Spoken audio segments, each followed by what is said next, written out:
Hello guys, this is your friend. We are back with a new fanfic. Which is what if devil-trained Naruto created the ultimate goddess harem, Kushina, Mito, Kami and Femme Kyuubi, Part 2.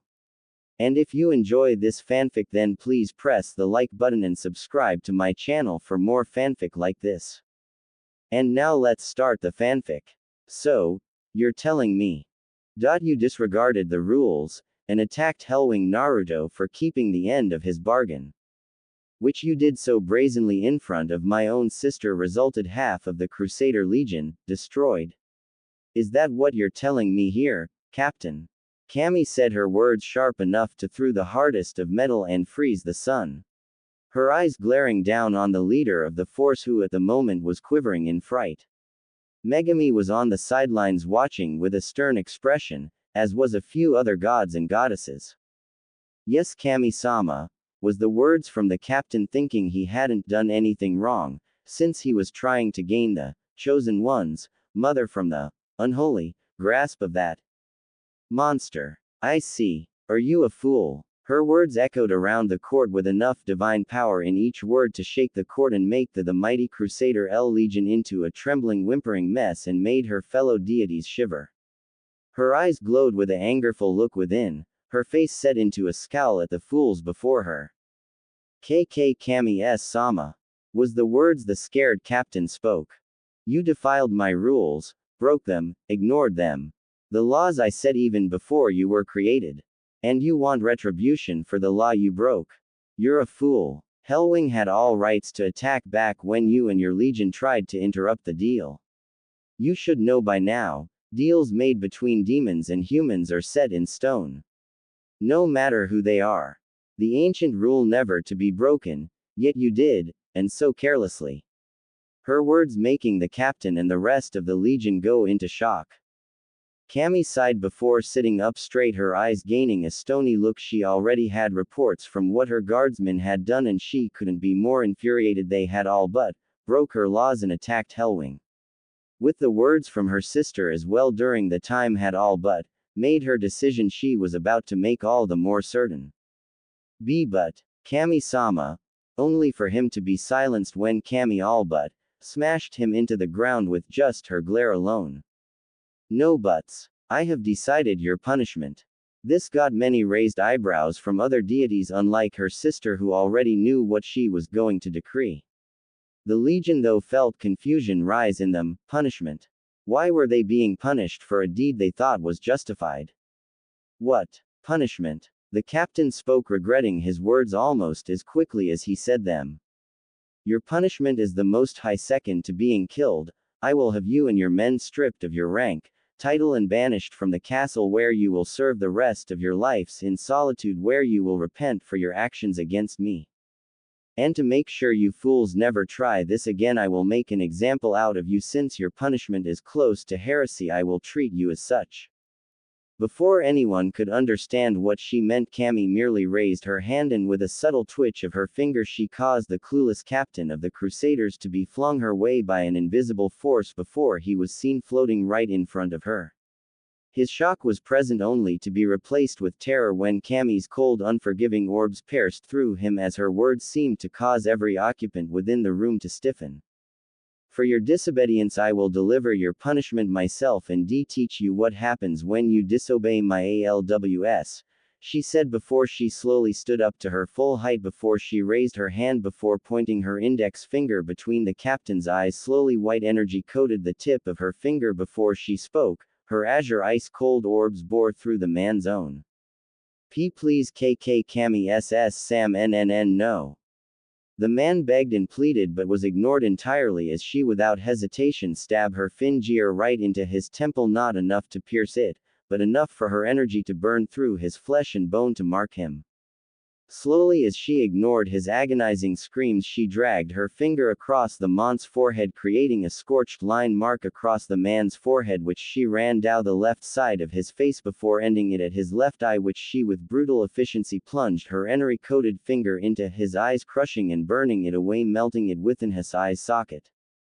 Ignoring his screams, Kami emotionlessly grabbed the captain by his head before effortlessly hurling him into his petrified legion, sending them tumbling to the floor. However, everyone was still stuck in a shocked stupor at what they saw. It was a very rare sight, almost non-existent, for Kami to ever hand and deal out such punishment and to such a degree, but it also reminded them that to cross Kami was the last thing any god or goddess ever dared to do, for it meant this. Or worse. They could only watch as she sat back down in her seat and beckoned the legion out, her tone cold and toneless. Now, get out of my sight. Which the shocked legion could only nod their heads down before walking out of the court, their honor gone for disobeying their master, carrying their unconscious captain to seek out medical help for his injury. After they left, the other deities followed, as they too were a bit shaken by Kami's action, leaving only Megami and Kami in the court. Once the door finally shut, Kami's face broke out into a sigh with a frown adorning her face. Megami saw her sister's situation and spoke. Something wrong, Kami ne-chan? Her words softer with only her and her sister alone. Kami just looked up and smiled despite the annoyance in her eyes. No. Well, not really, it's just. Hellwing. Something about him. Is just so interesting, and I guess when those fools dared to break my law and assault him even causes me to get angrier than usual, she said with as her frown turned into a small wistful smile at the mention of that certain devil. Megami only nodded with a smile of her own as she remembered the devil she saw up close just mere moments ago. To feel the brunt of his power and see his transformation before her very eyes was something she wouldn't forget for a long time, nor would she try to. After all, the devil was a subject of immense interest between her and Kami. Ah yes, well, all I can really say is that, he's a strange one. Especially after all the times we've watched him. Her face adorning a small smile as well. Kami just nodded, remembering the times she and her sister watched the strange yet very powerful devil rise in fame in hell. The deities knew she and Megami had watched the devil and had questioned her, and some had just plain thought it was a bit disturbing she and her sister were so interested in the unholy being. Yet they dared to never question them, leaving the two goddesses to their actions. But watching over him over the years, the two women had strangely developed an immense interest in the devil, to the point one would question if it was admiration, affection, or plain outright love for the devil. They never dwelled on such things, nor did they dare to, but the pegging of such a thing for the two to ever love the devil, the very being who opposes all of heaven, was ludicrous, crazy, insane. And yet they couldn't deny they felt something for the devil. Their feelings for him were strange at best and could only be described at best that they held interest in him and kept an eye on him to watch as he grew into the devil he was today. Though, I've got the strangest feeling something big is gonna happen, something catastrophic, her words making Megami frown. Who knows? The future is always changing, my dear sister. Kami nodded at her sister's words, but couldn't help but feel something big was gonna happen. And it would shake the three realms immensely. If only the two knew this change would alter their lives forevermore. 60 years later, hell. It's been a small yet very long 60 years in hell, and many things have happened since Naruto brought Kushina in as his slave and made her into a devil. One thing was that Naruto wasn't kidding when he said he would be training her in her demonic powers, for the next day when they arrived he had pushed her through the same training regimen he did to Mito.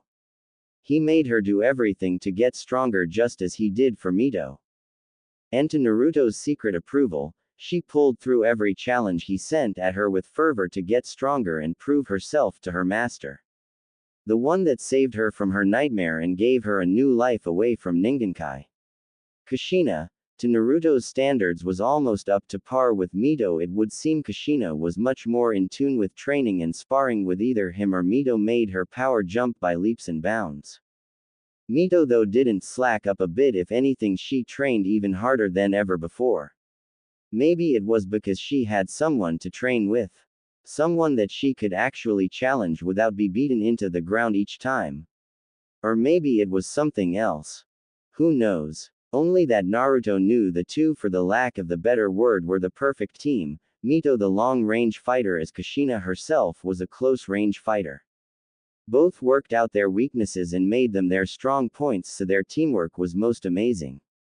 Hell, when they both fought together against Naruto himself, they were at least able to injure him in their devil forms, going all out while also making him actually put some effort to fight back. They were at the strength together of a second-level high demon, just under the level of a king, then a titan. Now when he gives them the time to gain experience with fighting other demons, their power and skill grow even more amazing. He himself was strong, yes, very strong, but over the last 60 years since his massacre of the Crusader Legion in front of Mito and Megami has made something within him crack, making his power jump each passing day. He didn't know what it was, but did welcome it with open arms, since he knew he was stronger than Lucifer, that he had no doubt in. But why was Lucifer still alive? Simple. Naruto wanted him alive.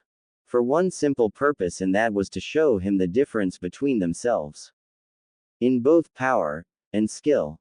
Kushina at one point as did Mito once meet Lucifer when the devil had come to battle Naruto once more, and saw how amusing it was in Naruto's eyes, as the last time they first fought they were on equal footing. But on that one fight Naruto was toying with the devil, making it look equal, but it was a fake that Naruto had kept up for years since his return with Kushina and Mito. It served its purpose, as it kept Lucifer fueling and how he wanted to get stronger to kill his former student. The fool he is and always will be. Though word did reach Hell about the Crusader Legion's punishment and of how they were stripped of their rank before thrown into solitude for disobeying Kami's rule and law. Naruto chuckled when he heard it. It was fitting, really, and amusing as well, to see how the fools paid the price for their actions. Although if it was him, he'd skin them alive before throwing them into the pits of hell, where they would be tortured for all eternity. Kushina hadn't changed much in appearance since her time in hell, but her attire was more tight-fitting than the loose kimono her friend Mito wore.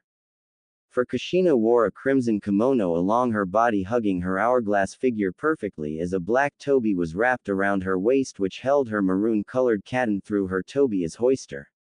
Black swirls adorned her kimono, while the banga of her hair were held up by a yellow hairclip. The Uzumaki insignia was etched into the back of her kimono's fabric. Overall she looked deadly. One very deadly devil empress. Hell, many mistook her for the twin sister of Mito for their looks, but different tastes in combat. At the moment we could find both Kushina and Mito kneeling on the ground, panting. Their eyes were glistening in exhaustion yet pride at their latest achievement. For in front of them was Naruto, standing in front of them, his arms crossed with a giant gash across his chest. His own eyes showing signs of approval as well. Good job, you two. You've injured me to this extent, only for Mito to point out her own answer with a smile on her face. True, but that's nowhere near to truly injure you. But I do see the improvement we're making. Naruto just shook his head at Mito's words. True, they did injure him, but the gash already started stitching back together, closing up the wound, leaving in seconds not a single blood stain. Though to even hurt him was something, for it was impossible to do due to his remarkable regeneration. Alright, that's enough for today. Go rest, you'll need it for tomorrow's training. Which they both nodded at. Though when Naruto cast his gaze from Mito to Kushina, he saw something in her eyes that made him frown.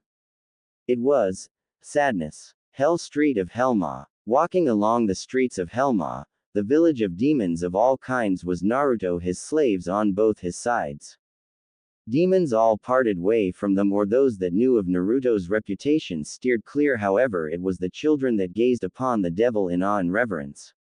It was like the stories they heard was true from their parents. The legendary devil was as their parents told them about was. The hair, the face, the clothes, everything about him was true. Naruto walked through the street, his face indifferent as ever. The reason for their visit to this city was for a means, as he got word that a demon titan was causing havoc in the town and was murdering innocent demons and children. But honestly, he didn't care about that. What he did care about was that the fool was using his name as a leverage. He heard rumors the demon was his underling and used that as a way to get away with things he did. He didn't like that. He did not like that at all. If there was another thing Naruto hated with a passion, it was those that used their name or fame to get away with other things. But this demon was using his name to do acts like this. That he would not allow. Hey mister. Hearing the words, Naruto looked over his shoulder to see 3 kids with 2 adult demons. All of them were, from what he could tell, the Inu demon. Very powerful demons that could be powerful in their own right, or peaceful beings that wanted nothing to do with violence. Raising an eyebrow, he spoke, "Yes, child." His words cold and indifferent. Mito and Kushina looked on at the sight with curious eyes. It was rare for people to speak to their master, and especially children, since some were either scared of him from stories they were told, or the deeds known throughout hell was told to them made them too awed at his sight to even speak with him. "You are you with that big meanie?" the little female dog demon asked in a stutter. Naruto rose an eyebrow before giving a slight brief glance to the parents, who of which tensed before casting worried looks at their children. Looking back down at the children, he spoke. "Big meanie. No, I'm not." This made a male Inu Uchiha look up with hopeful eyes as his tail wagged back and forth excitingly. Then are you gonna take care of him? I mean, beat him up and take him away from here. He's caused us so much pain. Which Naruto just looked at the little child before turning his head back in its original direction. "That is correct." Before he walked away, his slaves following in behind him. He never saw the wide and hopeful eyes of all the Inu demons along with those that heard the conversation. With Naruto, he had only been a few minutes until they got to their designated spot. It was a pub basically, where he and his slaves could already feel the Uchiha within, so with a slight knock, the door was slammed off its hinges and into the wall, silencing all the actions that just went on in the pub. All eyes were on Naruto, with Kushina and Mito behind him looking upon the wide-eyed demons in cold indifference. Naruto took a step forward and spoke.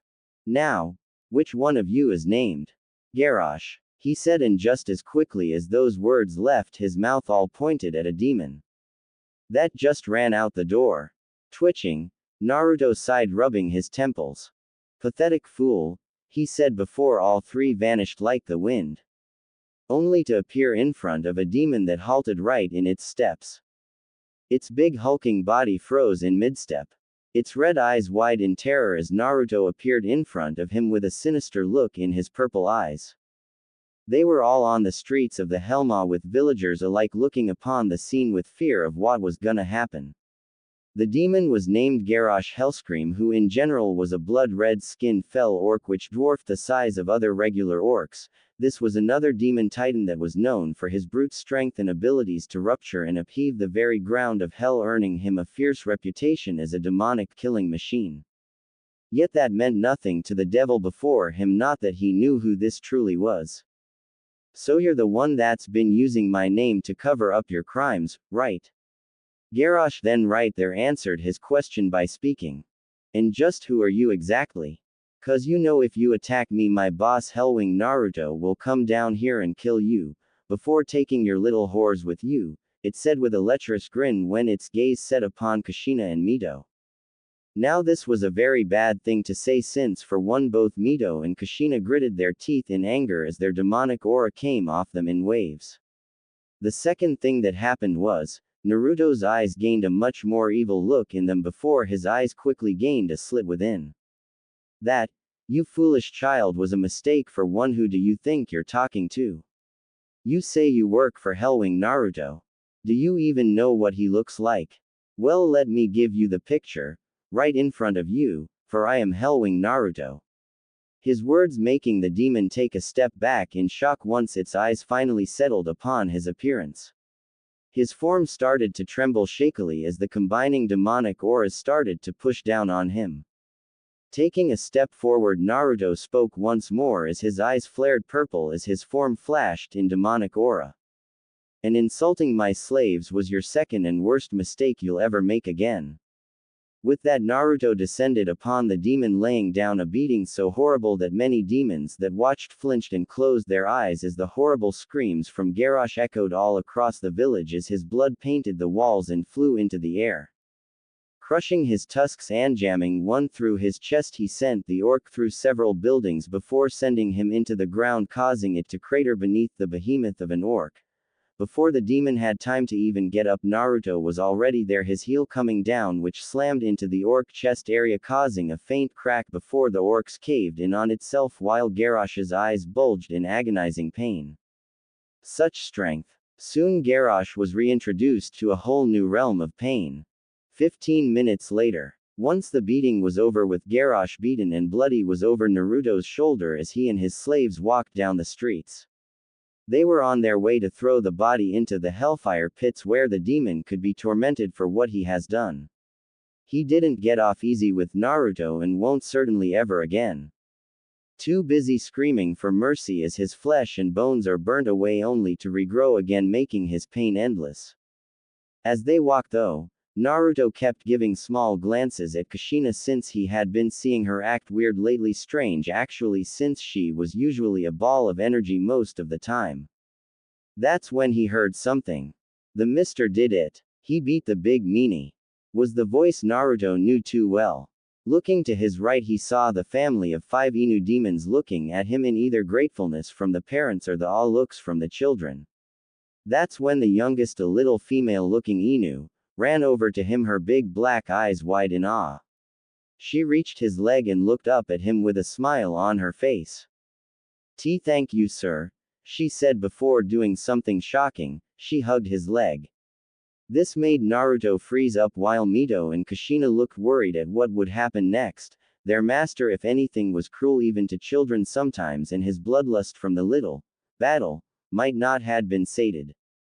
So what if he? Only for the devil to slowly gaze down at the small Inu demon before he spoke tonelessly. It is of no trouble, he simply deserved punishment for using my name, for protecting for his actions, and that is all. Now go to your parents, little one. He said, causing the demon to look before giving a timid nod once she figured out what she had done before running back to her parents. Without pausing a second time, Naruto walked forth, followed by his 2 Uzumaki servants, though this action had been watched by both redheads, and one being Kushina, who watched this with a small smile on her face before she remembered her own child. Looking down at her belly, she rubbed it as a small tear fell from her eyes when she remembered all the time she spent with the unborn child, the one she gave birth to, only die on her same birth. Though she never saw the frown on Naruto's face as his eyes were set upon her at her action. Next day, Naruto's residence. It's been a day since their little outing at Helma, and things have been very tense as of late. Mito noticed how Kushina was sometimes avoiding her and Naruto, and of how she was always silent around them. They both could tell something was wrong with her, but Naruto hadn't said a thing about it yet, and told Mito when she asked him for help that to let it play out. For now. That is, until night came. Did something happen? Tossing and turning in her bed, Kushina gripped her sheets as she whimpered ever so softly. Tears started to form in her clenched eyes as her lip trembled and quivered as the nightmares within her mind kept haunting her every second. Naruki-chan, no. Kushina screamed as she watched her unborn child be completely vaporized by the flowing yukai from Kyuubi. Grasping her head with both hands, she shook her head only to see another scene of her one-day-old daughter. Her bright blue eyes glaze over as the chakra of the Kyuubi became too much for her, and soon, to Kushina's utmost horror, Naruki's little eyes were soon devoid of any life. No. No. No. Naruki-chan. Naruki-chan. Naruki-chan. Her shrill scream echoing all in her room. Realizing what she did, she tried to cover it up, only for her face to have tears going down them ever so rapidly. In his room, Naruto's purple eyes snapped open when he heard Kushina's scream and jumped out of his bed before bursting through his door. Upon getting to her door, he kicked it open only to see the sight of a sobbing Kushina. Walking over to her, he saw she was still asleep but was still muttering the name Naruki over and over. Grasping her shoulder, he shook her. Kushina, wake up. Gasping, she snapped open her eyes only to see the face of her master looking down at her with an impassive face. Kushina, what's wrong? His words made her look the other way before she pulled herself up and scooted away from him a bit. Nothing. Naruto-sama. Though her horrified face said otherwise, seeing he wouldn't get anywhere with his usual way of speaking, he spoke a bit more gently but still firmly while grasping her shoulder. Kushina, tell me, what's wrong? The woman all but froze at his touch before the proverbial dam broke. His touch alone made her break down. Before Naruto knew it, Kushina was crying into his chest, her arms grasping his shirt as tightly as she could. Her tears and sobs soaking his shirt. Frozen at the sudden contact, he looked down at his sobbing red-headed slave and blinked. Well, this is awkward. Not seeing any other way to handle this, he awkwardly wrapped his arms around her. Though when he did so he felt something in him beat a bit faster, he frowned at what it was and pushed it down. It was a strange feeling, but something he didn't wanna feel right now. That's when he heard the door open. Glancing, he saw Mito walk in and saw her questioning gaze. Shrugging, she walked over and sat on the other side of Kushina and started to pat her back gently. Rubbing her back tenderly, she spoke, "Kushi-chan, what's wrong?" Only for her to keep crying into Naruto's chest. Seeing she wouldn't be talking for a bit, they all sat there waiting for her to calm down. It took a few minutes, but slowly and assuredly Kushina slowly got control of herself. Yet she was still in Naruto's arms. Pulling away a bit, she wiped her eyes from her red puffy eyes. I'm sorry for that. Mito just rubbed her back as Naruto kept looking at her with a questioning gaze. It is of no trouble, Kushina. Now tell me, what is wrong? Knowing she couldn't get out of this, she sighed. It's just, I miss her. I miss my baby Naruto-sama, my daughter, my Masumi, my Naruki-chan. Every time I go to sleep I have nightmares of her little baby form dead in so many ways. They won't quit haunting me and it's starting to tear me apart. She finished before closing her eyes to hide the tears. Mito just looked at her with a sad look in her eyes. Naruto himself frowned before sighing in a bit of irritation. I see, I was afraid of this. Well, you see, Kushina, the reason you're like this is because you didn't live a full life. Unlike Mito here, who lived a good century and 20 years. You died a young life as a newly first mother, a way that is quite possibly the worst way to die. So it's no surprise you're being haunted by visions from your previous life, he said, looking at Kushina with curious eye. It also makes it a bit worse that you have these dreams, since you feel you have no one you truly believe will help her. This is what happens when mortals don't live to their fullest and die so early on, which made Kushina look down sadly, knowing she had died so early on the day of her daughter's birth. But what I'm curious about is that Kushina is the subject of her being a Jinchuriki, a secret. Which Kushina just nodded, her head still laid upon Naruto's chest, feeling the slightest comfort and warmth from him. Yes, it is a well-kept secret that she is a Jinchuriki. That is how I in Mito's position was kept secret. It was never told of what we contained. Naruto nodded at this. I see, then your daughter, she should be okay. If the secret is kept safe, then she should be living a partial normal life, and if she inherited your luck, her life might be better in the future. So there is no need to worry, Kushina, which the woman begrudgingly nodded before falling asleep in Naruto's arms. Seeing this made Naruto feel in an even more awkward position and looked at Mito. Giggling at his almost nervous expression, she got up before she helped Naruto set her back to sleep. After seeing she was fine, they walked out of the room, Mito still giving her form a sad look before she walked out first. As Naruto himself walked out, closing the door, his eyes gave her form one glance with a look in his eyes that showed something. Something none one would see in his eyes ever.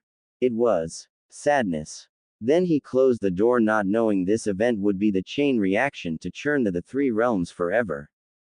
But later on, even with her state of being helped by Mito and her beloved master, the force of not seeing her daughter came back to her, and in much more force than ever before. Though she hid it best she could, it was slowly getting harder each passing day. Just seeing her little daughter dead and now ways of calling out her kept haunting her even more. Now though it finally got to her and she needed help, and she needed it now. She wanted to get rid of the nightmares which haunt her at every turn. So it was a great surprise that as Naruto and Mito were training on the outskirts of Naruto's residence did Kushina come out of the forests with a very nervous look in her eyes. Naruto rose an eyebrow at her as Mito blinked before speaking. Hey Kushi-chan, is something the matter? Which the red-haired woman just stopped in her tracks only this time. She stood right in front of Naruto, her head down as her shoulders shook, her hands were clenched so hard they were cracking and popping under the pressure. In Naruto-sama, I know I've been acting strange lately, but it has been somewhat a strange thing for me to say. It's just that I want to see her. I want to see my child so much. I miss her so dearly. She shouted the last word before falling to her knees before her master. Knowing what she was doing was shameful, so shameful, and especially of her master, but she just couldn't help it anymore. She missed her baby, her little daughter, her Naruki-chan. She wanted to see her, hug her, anything to just see her. Naruto kept his gaze on Kushina as Mito slowly closed her eyes with a sad smile on her face came up. That's what's been bothering her. Why didn't she see it? She thought Kushina had gotten past it already, but looking at her master, though, she could see the hesitant look in his eyes as he thought up of how he should answer her. I see. You wish to see her. Is that correct? Kushina only nodded, not wanting to look up. But Naruto didn't have any of that, so with a slow kneel he cupped her chin and pulled her face up slowly, showing her tear-stricken face, her eyes glistening wet as tears fell from her eyes. Her lip trembled and quivered each second. Is that what you want, Kushina? Which the woman just broke down even further before she spoke. Yes. I want to see my baby. Damn it. Before she slammed her face into his chest. Hearing her answer, he sighed before giving Mito a glance, to which she nodded. Very well then. I can do that. I can't take you to her, but I can show you how she's doing at the moment, which Kushina, who at the moment was in Mito's arms, just nodded. Yes, that's fine. I just wanna see if my baby is okay. Her voice strained to the max as her eyes were cast down in shame for doing what she did. She just couldn't control it anymore. She wanted to see her child, but to break down, cry and yell at her master. She felt so horrible and disappointed with herself that she only in her sister figure's arms did she feel better. I see. Understandable. I was actually predicting you would ask this, but I just waited for you ask. Anyway, here we go. With that, Naruto mumbled a few words before speaking. Akuma no Yona Magiku. Hyoji Mira, Demon Magic, Viewing Mirror. With that, Naruto opened up a big-sized mirror which viewed the life of the one he wanted to know. He predicted many things when it showed Kushina's daughter. He predicted her living a somewhat normal life, a life where she was protected even. He was dead wrong. For when he opened the mirror, hell would forever be shaken to its core. Ah, stop it. Leave me alone, was the female childlike cries of the little blonde red-haired girl in the mirror. Her pleas for mercy unheard as the people attacking her didn't stop. The girl was at the age of 5 and had long golden with red streaked hair. She wore nothing but rags and had 3 whisker marks on each sides of her face. Her eyes were that of the purest blue. It was like staring into an ocean. Though her body looked malnourished beyond possibility, wounds and injuries could be seen among other things. Her face itself was bleeding as tears freely roamed down her pudgy face. No. Demon scum. You'll pay for you've done. Feel the pain from your betters. Shouted a drunk shinobi as civilian and shinobi alike beat and abused the little child.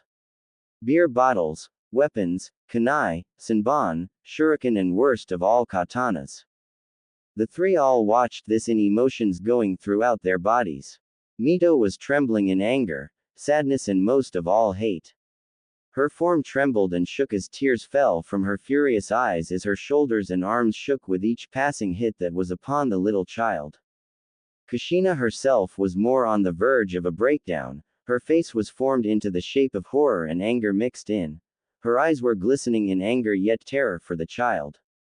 Her arms were wrapped around herself as she watched the scene of the little girl, her own daughter, be tortured. Her daughter's pleas for mercy rang through her ears clear as day. She felt so horrible she wasn't there to help her, keep her safe like a mother should and tell her it was okay. By Kami. I'm the worst mother. Naruto himself though was acting strange. His eyes were full on the scene with a strange look in his eyes as his right hand trembled and twitched every so often. His mouth twitched a bit like he was about to growl or snarl something bad. He slowly, ever so slowly, raised his right hand and looked between it and the child in the mirror. Kushina, isn't the secret of being a Jinchuriki supposed to be kept secret? Which he got his answer from Kushina when she all but nodded. Then, what the hell am I seeing? His words so cold that it made the two involuntarily shiver. With that he looked at his right hand once more. The hand that touched Kushina's swollen, pregnant belly. The same one that felt the many excited kicks from the unborn child. The same one that rubbed and played the little touch and kick game the child acted. He looked upon the child once more to see her tears pouring from her eyes, her pleas of mercy, her cries of pain, her yells of anguish. With that Naruto's right hand quickly clenched as he looked up at the red sky of hell and spoke. Do you see it now, Kami? Are you that blind or ignorant of your creations? Your precious mortals, look at what they are doing to their savior. They are torturing her, a child, an innocent soul with not a touch of sin in her body. If you won't do something about this, he said as his eyes glowed purple as the ground beneath his cracked and shook. Kushina and Mito looked upon him in confusion as his Yukai energy was rising. And fast. Somebody, help me, please, was the final pleas from Naruki. The choked back sobs of Mito, the cries and mutters of Kushina finally set him off. Like a damn bomb. His eyes then gained an even more sinister glow before his mouth formed into a demonic snarl as his body just flashed with his rising energies. Then I will. For those pathetic fools do not deserve such a gift. Within Naruto broke. An ancient feeling of power rose up into Naruto. His eyes glowed and flashed purple, showing no sign of pupils before the thin sign of a demonic slit for a pupil formed in his eyes. His body erupted in just pure black Yukai with purple streaks here and there, his body hidden from sight and those of his two worried slaves. All across hell, many could feel the massive Yukai energy build up, for it was just too gigantic to ignore. The sudden explosion of pure black and purple streaked Yukai which erupted into the skies of hell itself could be seen by all of hell. The massive ball of Yukai which got bigger and bigger by each second made a few so uneasy they would lose control of their bladders or just die from the sudden expulsion of such Yukai. The ground shook, the mountains trembled and crumbled, the sea of blood itself boiled, the sky itself looked as if it was about to shatter all on them. That's when all that Yukai, all that power that was just so unimaginable just condensed, making the ball of energy shrink further and further as the wild and chaotic demonic energy now did something even more terrifying. It got stronger, passing the demonic titans themselves in power. It towered over all in hell, making many just feel like an insect in comparison. That's when many saw it. A giant shadow loomed all over hell, the source of it being exactly where the explosion occurred. Only when its form shifted and showed its true appearance did many freeze in petrifying terror. For in front of them all was a crimson-eyed apparition, it being passing the red sky itself looming over hell. It could be seen that the apparition was demonic in nature. No, demonic isn't the right word. What is the right word is hellish, nightmaringly terrifying. It had a maw filled with glowing purple giant razor-sharp teeth which seemed to look as if it could tear through the hardest of divine metal. Curved horns stuck out of its head going past its forehead in a curved pattern. The wings of this thing were massive, they all but overshadowed hell, the sea of blood, even the mountains themselves. But the eyes, oh Kami, the eyes, it was like staring into the eyes of a wrathful god. The avatar of death looked to be just within those very eyes. They glowed crimson yet was so full of bloodlust and vengeance that it made many want to actually pray to Kami herself for forgiveness. Deep within a castle, Lucifer himself sensed the very powerful, even godlike energy explosion. Looking out, he saw the one thing that made him scowl. "This is your doing, isn't Hellwing?" he said, spitting out the name like it was pure venom. That's when he heard the sound of someone walking from behind him. So this is Naruto's power. Lucifer, you never told me he was this powerful, was the seductive voice of Lilith. Her purple-skinned body imperfect as her seductive smile that could make any mortal man just bow before her. Her eyes glistened in excitement yet curiosity as her set upon the apparition that which loomed over the castle itself. Grunting, Lucifer spoke. "He's been hiding this from me all this time. All our battles, all our fights. He's held back against me. How dare he?" he yelled as his own demonic energy blasted from him. Lilith herself just stayed where she was as her eyes danced with amusement at Lucifer's outrage.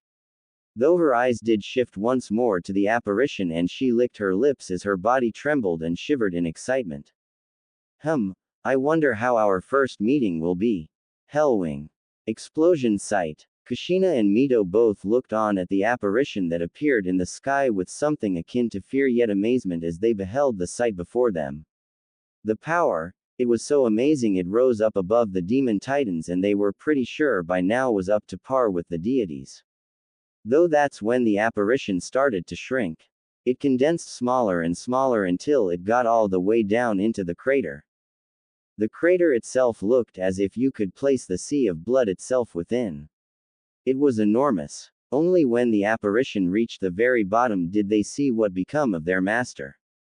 And they did somewhat, for his figure looked shadowy at best, but it struck fear into their hearts when they saw the demonic glowing purple eyes of the shadow loom onto them. Their breath hitched when its gaze fell upon them. They truly felt like nothing to this being. This power was so monstrous. That's when the shadow itself sinked into Naruto's body, showing their master in all his glory, but the wrathful look in his eyes and the power behind them and coming off his body showed something happened within him. Something ancient, something powerful awoke and made him snap. His power was at least tenfold of what his was before. It was like the proverbial dam that held back his true power cracked and broke after being hit with its last hit. His body was just seeping out Yukai and waves upon waves of his power came off of him. His clothes blew in the wind as did his hair. The purple glow of his eyes flashed with so much anger that it made the two flinch. Kushina. Mito. It's time we paid a little visit to Ningenkai. The demonic tone in his voice made them both shiver in what they didn't know, but there was one thing that was for sure. Their master was beyond irritated now. They have never ever seen him so angry before. But now his eyes just glowed in many emotions that was shocking to be in the eyes of such an unemotional devil. There was many emotions they saw, anger, hate, vengeance, but the noticeable of all was wrath, pure wrathful fury that of any could bring forth, but when they remembered the words he spoke they stood up still a bit shaken at the state of their master and jumped to his side. "Why yes, Naruto-sama," they uttered stiffly, nodding. Naruto just snapped his fingers before a crimson demonic circle appeared below them. The demonic language too difficult for either of them to even comprehend, and right then they were enveloped from below by a reddish glow as the flames of hellfire erupted around them. Soon their bodies were fully covered before they all sunk into the circle, disappearing along with the circle itself, leaving a giant cratered Yukai-infested land. Ningenkai Konohagakure no Sato. Running on the streets on Konoha on her small legs was Naruki, her fear-stricken face with tears running down her eyes. Mobs upon mobs of civilian and shinobi alike chasing her down with insane grins upon their face with a murderous look in their eyes. Many wielded weapons of all kinds, many were just in pure glee at being able to hurt the demon. Running around a corner she slowed her pace to catch her breath. Blood fell from her arms and legs as tears fell on the cement ground. Why? Why her? Why was she the one bearing this kind of injustice? It was so painful. Not having any parents to keep her safe, protected, being alone as she was with her only friend being the voice inside her head. Why? What have I done? Why? her childish voice strained from all the painful screaming she's done, from the beatings she's gotten from the people of the village she lived in. Hey, I found the demon. This way. Her eyes widened in terror before looking back to see the running mob, and right then turned around and ran as fast as she could, hoping and praying she could get away with not getting injured badly this time. Unluckily, fate wasn't on her side, for when she ran into the main street of Konoha was her eyes snapping open in horror. For all around her was the many mobs of armed civilians and shinobi alike, all wearing that same sick grin. Looking back, hoping for an escape, she saw to her fading hope that the mob chasing her had surrounded her as well. Quivering a bit, she did the only thing she could do, or of what she only knew what to do. And that was to get on the ground and huddle, hoping the beating would end. Tears fell from her eyes when she heard the many advancing footsteps of the giant mob and their plans to make her scream. Huddling even more, she whimpered, "Someone, anyone, help me, please." Her prayer in some way was answered when she heard the many gasps from the mob, and after a while, not feeling any pain, she opened her eyes slightly to see something amazing before her, for below her was the slight reddish glow of something she couldn't identify.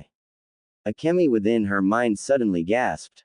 "My Kami-sama, this is a teleportation circle. Used by only those of the strongest of demons." Akemi ne-chan. Akemi didn't get to answer her, for the shouts of outrage from the populace rang in her ears. "The demon. It's doing something, quick, kill it. Hurry." And the shinobi did, or at least tried to, only for them, to the growing horror of many. Upon getting within an inch inside the faintly glowing red circle, did their bodies suddenly combust in strangely colored flames as their screams erupted from their mouths, echoing all around Konoha. Their flesh melted, as did their eyes. Their bones turned to nothing but dust and ash. Wow, was Naruki's amazed thought as she watched her attacker only be killed before her eyes in the most in her eyes breathtaking way possible. What none saw, though, was that the sky itself was turned blood red in color as black lightning started to dance across the sky. The reddish circle around Naruki glowed even more before it started to show strange runes and language none could even hope to decipher. What's happening? Was the words of a terrified civilian. He never got his answer, since the sound of static could be heard before. To all of their horror and Naruki's growing amazement, did the ground start to tremble and shake like a coming earthquake, making many buildings fall and crumble, and civilians all but fall deep within the cracks made by the shaking. That is when they thought it was over, was when the same fires that killed the two shinobi suddenly erupted from the cracks, incinerating any that were near the cracks on the ground. Buildings also randomly started to implode in a hellfire blaze. That which lit up the now waking village of Konoha. Only then, when the sound of lightning, did one person look up only to scream. What the? The sky, it's red. Many looked up to, indeed to their fear, see a blood-red sky filled with pitch-black lightning. Naruki looked at the sky in awe before she heard something from behind her. Slowly looking behind, she saw something which looked like that strange fire start to rise. That's when, to the awe of Naruki and Akemi's tense silence, did these three sparks of hellfire suddenly open up before the sounds of many upon many bats filled the air, getting the attention of the crowd. Following the bats that circled where they came out of in a column, did a red light come out of all three fire holes. That's when, to the horror and fear of the crowd, did the one thing none expected to come out. It was humanoid shapes, of what seemed to be humans, that which were covered in bats from head to toe.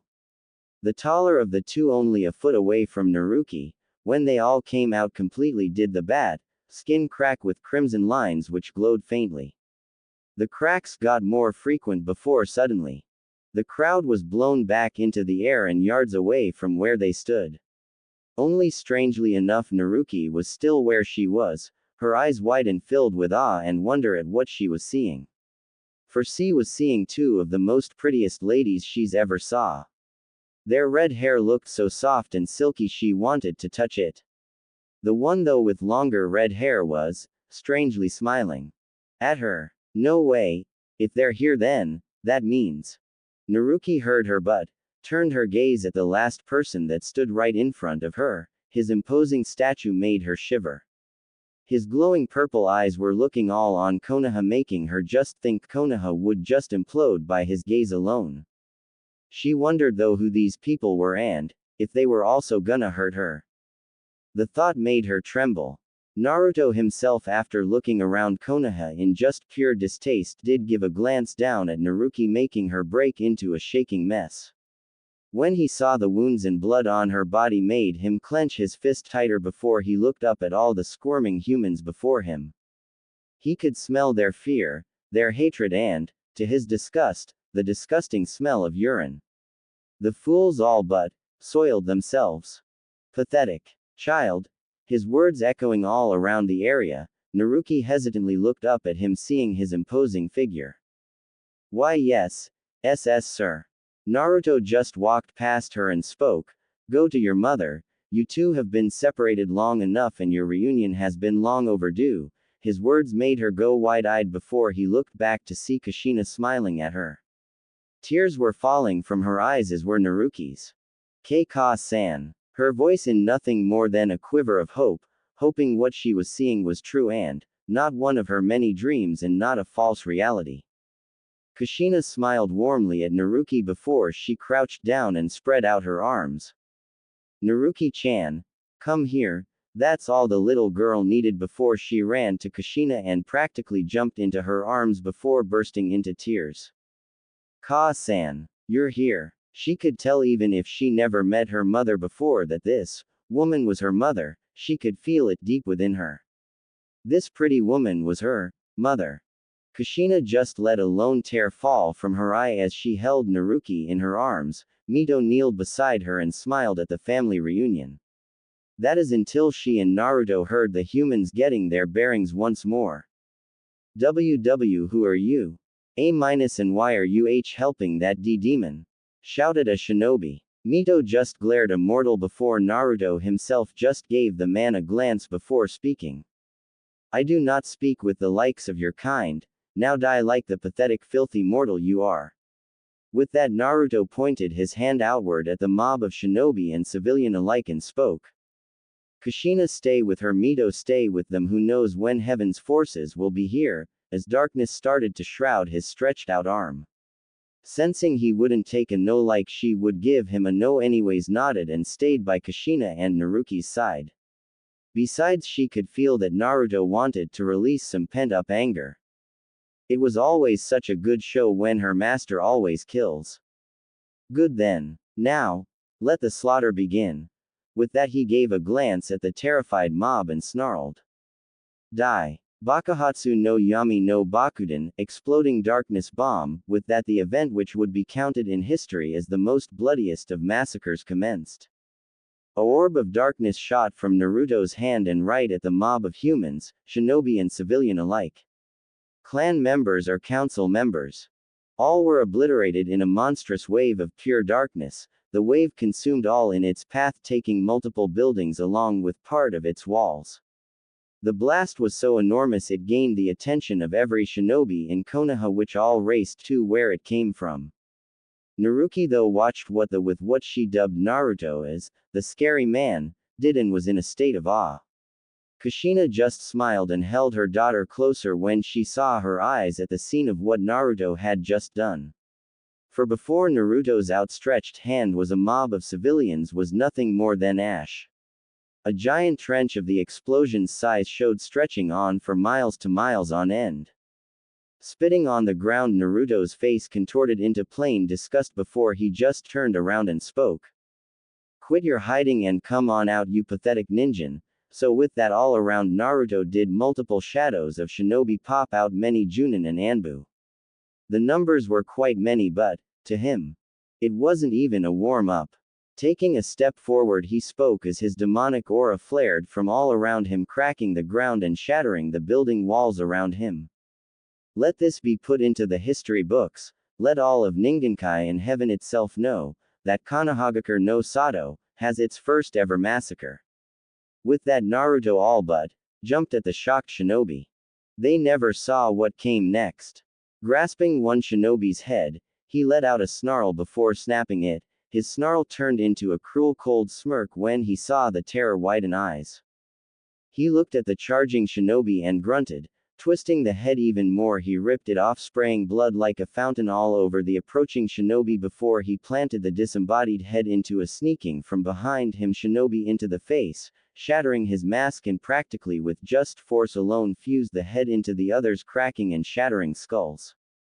Spinning around, slammed his foot into the ground before cracks came from the ground and, to many of their horror, hellfire suddenly shot up, incinerating them along with buildings around them.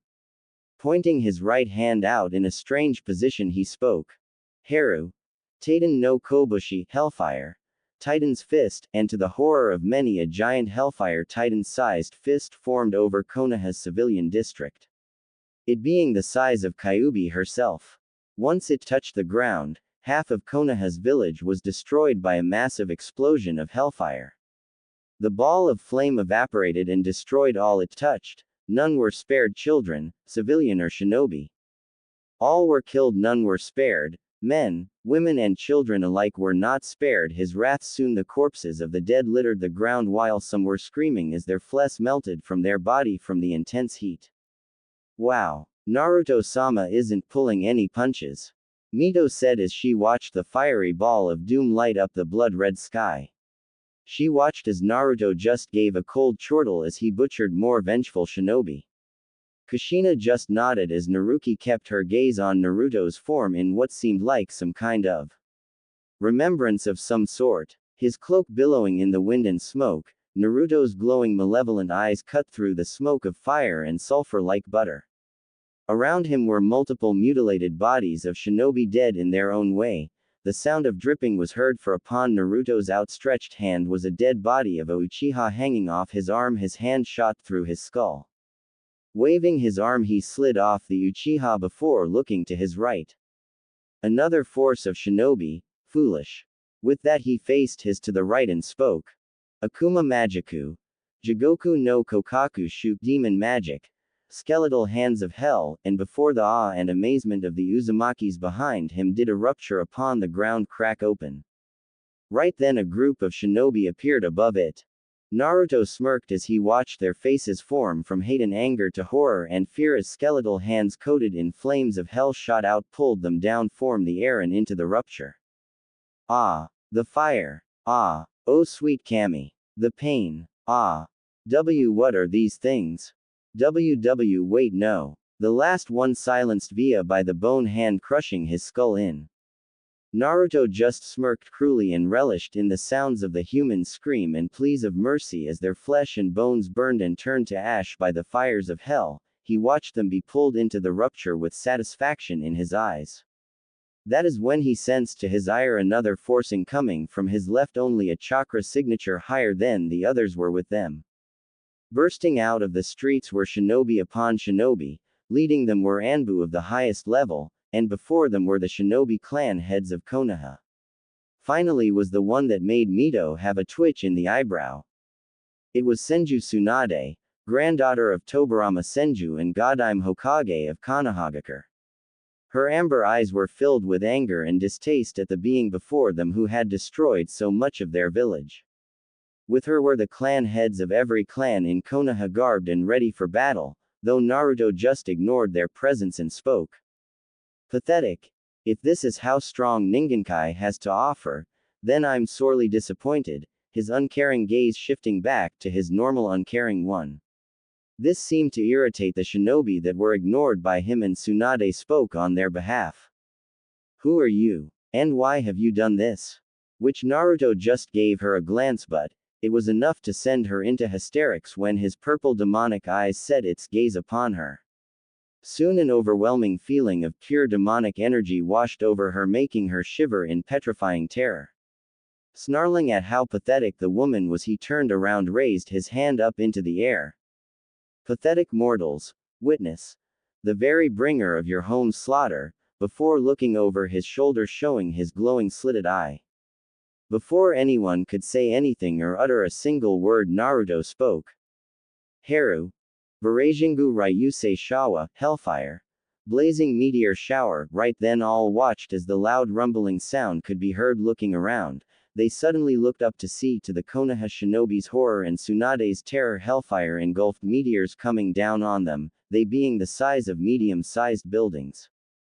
Grinning at their terror, he walked back to Mito and Kushina as Naruki was still being held in Kushina's arms, but her eyes were glued upon the sky in pure awe. Watch. Konoha shall burn. Let this be a sign, for all of Ningenkai. His demonic words made Naruki snap out of her stupor and look up at Naruto's form, but when she did, she never felt a pang of hurt come to her head before a flash blinded her vision. What she saw was Naruto kneeling over Kushina, his hand rubbing over her stomach, his purple eyes shined in a somewhat amused light. She looked upon him, memorizing his eyes and face before the light dissipated, before showing she was back where she was before, in the arms of her revealed mother. When she looked back up at Naruto, who at the moment was watching in great pleasure of the mortals before him scream and yell in fear. Mito walked up beside him and spoke with her eyes glaring at Tsunade. Naruto-sama, allow me to handle these fools. He just gave her a glance and nodded before disappeared in nothing but a blur. Appearing in front of the shinobi, she slammed her foot into the ground, shaking the area while making a few shinobi stumble, but it did get the attention of all of them. Though when they saw her, many went gobsmacked, or in Tsunade's case into complete shock. Mito-sama. Her voice showing shock yet awe for seeing the legendary woman herself. Mito just cast a glance to Tsunade before sneering. Don't. Mito-sama. Me Senju. I can already guess what you've done, Tsunade, as your time as Hokage, and to do such things to Naruki, you're as low as your pathetic family. Her words full of venom, since she could tell that Tsunade had done something to reveal Naruki was the Jinchuriki of the Kyuubi no Kitsune, which led to her being abused and hated. Tsunade flinched at her words and tried to speak, only to be silenced via Mito appearing in front of her, with her being held in the air by Mito's hand wrapped around her neck in a steel-like grip. Her feet dangled off the ground as she tried to desperately lessen the grip, only for Mito to grip tighter. Now, Senju, watch masters work on your pitiful village, watch as your foolish family's creation is reduced to nothing more than a smoldering crater. With that, she turned Tsunade in the direction of the blazing meteors and made her watch in horror as the flaming rocks came upon impact with the ground. Boom! Konoha lit up like a Christmas tree as multiple spheres of hellfire sprouted. All in Konoha destroyed it and killing all in its wake. Screams could be heard as civilians and shinobi alike ran around, their bodies lit on fire, with them too falling on the ground, leaving nothing behind but ash. Buildings were nothing but dust in the wind, leaving nothing but smoldering dirt. Ash, dust and smoke blew in the wind as the echoes of screams and yells of humans rang through Konoha, as well as the cries of children. Tsunade watched it all as tears fell from her eyes before Mito uncaringly threw her into a building, with it collapsing all on her. With that done, she spat on the ground before turning to her master and walked to his location. The shinobi that watched the scene just saw red and charged in blind fury, only to make their last mistake. Fools! Akuma Magiku, Saoryu Sheisei Doroganzu, demon magic, soul-eating dragons, and to the horror of the shinobi, a dark circle appeared behind Mito, and in a blink, multiple black dragons shot out with their maws wide open. Too late to react, their mouths flew open in a silent scream as the dragons shot onto them. Never breaking stride, she walked over to the others and bowed her head at Naruto, which he just nodded before she got Kushina's side once more. Naruto himself looked around, seeing no others coming for them. Then suddenly he looked up in the sky and frowned. So they send him? Quite desperate they are. They heard his words and looked at him questioningly before they saw him looking up. Doing the same thing, Naruki gasped, as did Kushina and Mito. For a bright hole opened up, splitting up the crimson sky before a figure could be seen floating down. Naruto just frowned when he was confirmed of who it was. When it was clear to see who it was a man. He was tall, around the 6 feet 5 stature, but everything else was cloaked under a massive black cloak, with ripped ends at the end. His face as well was covered with only his glowing white eyes shone with themselves, showing boredom. But the real eye-catcher was the angelic wings upon his back. They were spread out in a 15-foot span, with them being a dull gray in color. Finally was the giant Zanbato strapped to his back. Naruto merely stared at the being and spoke. So Kami sends her best of the best when she can barely even keep her own creations in check, isn't that right, Abaddon? His tone changing to a more demonic tone. Said man just looked upon him, his eyes changing from boredom to a joyful yet curious look. Hellwing. Haha. It's been millennia. How are you? Naruto just shook his head at the man's choice of words. His two slaves and Naruki watched on in curiosity. You never change, but then again you wouldn't be Abaddon if you had, which made a glowing white smirk appear on the shadowed man's face. As have you, causing trouble have we? This made Naruto roll his eyes, that is until the man's cloaked figure tensed and spoke in a more serious tone. Now, what have you done this time, to enact the wrath of the deities, as a whole this time? Which Naruto just waved off his question in a non-nonchalant manner. Nothing really, just doing a little clean up, pathetic humans here and there, which made the man's eyes narrow. You mean slaughter, like this, right? Gesturing at Konoha's smoldering form, shrugging, Naruto gave an uncaring glance. Yeah, you can call it that if you want. I have seen enough of these pathetic humans to know they just aren't worth living. They're nothing but sinful beings of the highest order, you know that as well as I. Abaddon, the man just shook his head in exasperation. True, I will not deny it, but you have angered the court of Kami with this action, Naruto, for you have the child of prophecy in your grasp, and that is something Kami cannot let continue, which Naruto just grunted. Like I care what she thinks, if she's just gonna stand up there and sit upon her throne and watch as a child is beaten, then no, I'll do whatever I like, and I'd like to see anyone trying to stop me, whether they be God or not, his voice gaining a much colder, aggressive tone. None of which Mito and Kushina had ever heard before. Abaddon himself eyed Naruto with a solemn look before he grasped his Zanbato. Then you give me no choice for angering the deities and upsetting the court of Kami. I am ordered to kill you. Hellwing Naruto. Said devil just gained a grave look and shook his head. You are a fool. With that, Abaddon disappeared along did Naruto. Then, it was like a deadly silence filled the area, and before anyone could utter a word. Clang. Naruto and Abaddon appeared in the air with the Zanbato being blocked by Naruto's Nodaichi. They disappeared once more in godly speeds before. They appeared once more on the ground, another resulting clash uprooting trees before setting them ablaze. Leaning to the left, Naruto dodged a swipe before giving Abaddon a quick slash across his chest, giving a long gash on his cloak. Said angel just grunted, but before he could retaliate, Naruto was on him even more with much more aggression he thought possible. Moving to the right, he dodged a stab before he felt pain in his stomach. Looking down, he saw Naruto's fist embedded into his stomach. You've gotten slow. With those words, Naruto pulled his fist back, making Abaddon hold his stomach in pain, and before the angel could gain his breath, Naruto brought his Nodaichi out and crouched with his weapon being held in a firm grip. Seeing what Naruto was about to do, Abaddon cursed. Now, I end this. With that in but a mere flash, Naruto appeared behind the angel, his weapon outstretched in a manner indicating it was swung. With that, he stood back up and let his Nodaichi disappeared in a pillar of hellfire. Abaddon stood there before in a blink. Multiple gashes appeared on his cloak as his Zanbato itself broke in two. What the? You were never this strong before. His words came out in a strained tone. Naruto heard his words but ignored them before walking up to him. Grasping his cloak, he spoke with his other hand glowing in a dark aura. Now, go deliver this as a message to Kami and those other fools. If they come after me again, I will make Ningenkai my own personal underworld. Now, be gone from my sight.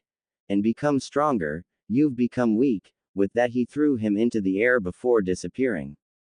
Before reappearing in front of Abaddon's suspended body spinning around, he delivered a bone-breaking kick to his ribs. Hearing an audible crack and grunt of pain from him, the angel was sent flying through the air and into the high no Kuni forests, passing through trees at speeds none could possibly comprehend. Seeing him out of the way, Naruto vanished and appeared in front of the three Uzumakis and grunted. Now, let us go. I tire of this place. And the child needs some food, before she dies of starvation. Nodding at his assumption, they all stood up with Naruki held gently in Kushina's arm, but her eyes were still on Naruto's form in akin to awe. Mito looked at her master and still remembered how he talked with the angel in a somewhat friendly manner, thus made her very curious. Naruto-sama. If I may, who was that man? Which the devil just snapped his fingers, making a portal appear as he spoke. He is Kami's strongest of her angels, going beyond that of the Crusader Legion. He in a sense Kami's bounty hunter. He is the Archangel Abaddon, and at one time a fellow acquaintance, but he has let his skills get rusty. That made her raise an eyebrow, but didn't push any further, knowing it was her master's past and she didn't need to know too much. With that, all four of them walked through the portal, never to see Ningenkai for quite a long time. Walking out of the dark portal, the party of four walked out from Ningenkai. Leading them all was Hellwing Naruto himself. A perpetual emotionless face portrayed upon his masculine pale face. Beside him was Kushina, his second slave, holding a sleeping Naruki in her arms. Her purple eyes seemed to just radiate love and affection for the girl. Mito on his left was looking at the now joined together family. Glancing at her master, she gave him a thankful smile. Naruto felt Mito's gaze on him and looked to his left to see her smiling at him. Rolling his eyes at that, he grunted before moving forward. As he did so, he gave an ever discreet glance at Kushina, smothering the little child, and couldn't help but feel a small jolt of something strike at his black heart. What it was he didn't know, but he was assuring himself it wasn't anything of what he thought it was. Narrowing his eyes though, he did feel the accumulation of yokai gathering around Naruki and knew they needed to hurry before the child suffered from the drawbacks of being in hell. And, looking around the area of where his outpost and house used to be, he mentally scowled. Looking over at the Uzumakis, he spoke. Mito, Kushina, come, we must hurry before the yokai affects her. Since the residence is destroyed, we'll be going to my secondary base of operations. He received confused glances from the two women as the little 5-year-old girl just snuggled more into her mother's warmth. Naruto-sama, not to sound rude, but where is this other home? Mito asked, which her devil master just gave her a glance before snapping his fingers, creating a portal once more. Walking toward it, followed by the two, he spoke. It is located near the volcano of Unmade Doom. Once there, we shall go into the house where we can begin Naruki's transformation.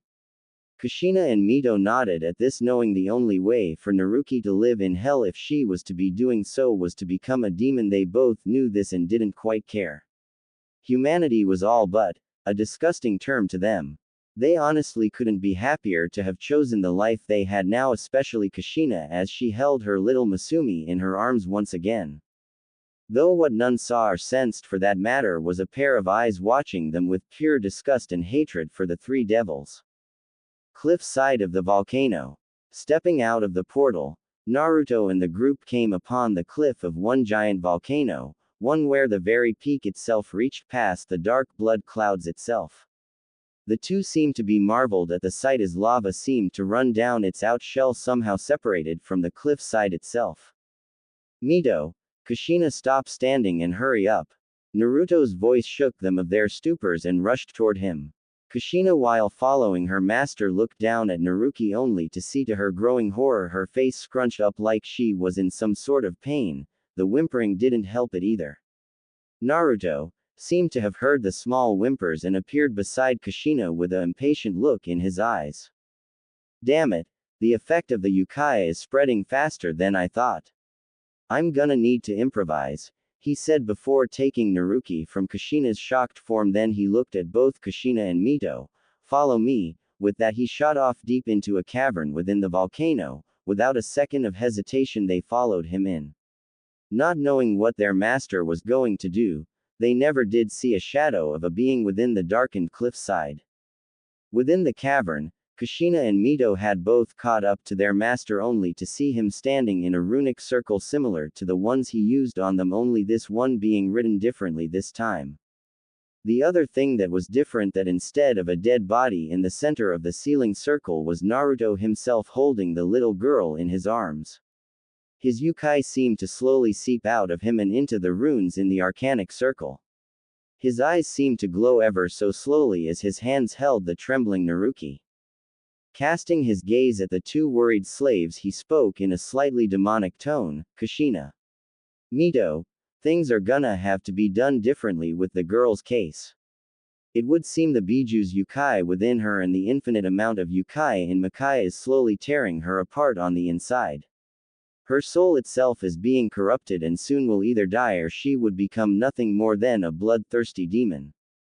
Kushina, hearing this, almost burst into tears. Seeing this, he spoke before she could interrupt him, "Do not worry though. I have another way to fix this, but I will say Naruki won't be human any longer and will become a devil like we are. To counterbalance the yukai coming from within her and the one outside pushing into her, I will need to infuse not only my own yukai into her, but my own blood as well. For you see, the power of the yukai I give her would literally tear her apart, no questions asked, but if I were to override her human genes with my blood, it will change her in a devil like myself. Thus her body would survive the transfer." Hearing this, they both had to nod at that. They knew the only way for the little girl to survive was to become a demon. It was a miracle she wasn't already torn apart by the energies within Makai, but both guessed a chemi within her was protecting her in a way, even if it was hurting her a little in the process. Kushina, gaining her words, looked at her master with a determined look in her eyes. "Master, please, save my little girl. I don't care what happens, I just want her to live. Where I can hold her in my arms and protect her like I should have done when she was just born." Hearing this, Naruto turned back to the little girl in his arms and sighed. "Very well then, Uzumaki Naruki shall be saved from a fate worse than death or hell's torture themselves. Let her be transformed and become my daughter in all but flesh. Let her be born anew." He shouted before his eyes practically lit on fire. Purple flames engulfed his eyes as blood started to pour from his eyes and body. It all but soaking the little girl in his arms and the blood touching the runic circle he stood upon. Looking down at the girl, he set her down in the puddle of blood before he kneeled down at her side and spoke a spell that he had yet to ever and thought he would never use. Akuma Magiku. Akuma no Kai Tenso, demon magic. Demonic blood transfer, and with that he placed both his hands on the puddle of his blood. He watched, as did Kushina and Mito, as blood-red runes appeared in the blood before it stretched toward the shivering body of Naruki. They watched. When the runes touched her body, she seemed to stop shivering completely, like she was completely frozen in place, as the blood seemed to be soaked into the runes and it flowed into the girl. As it did so, Naruto and the other two could already see the differences happening to her. Her hair seemed to have changed a bit, the red streaks seemed to have grown and the main blonde hair replaced by the red hair. Now her hair resembled Kushina, but golden streaks laid within. Her skin, that was the same tone as Kushina's, seemed to have gotten a bit paler, like Naruto's own. The whisker marks on her face seemed to fade a bit, but still there, and face seemed to lose some of its tomato-shaped look, but still some there, only a bit less baby fat.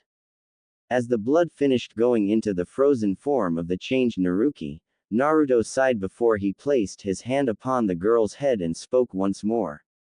"Now for the last part. To have her actually survive in Makai, she will need not only my blood but some of my devil power to awaken her own devil blood.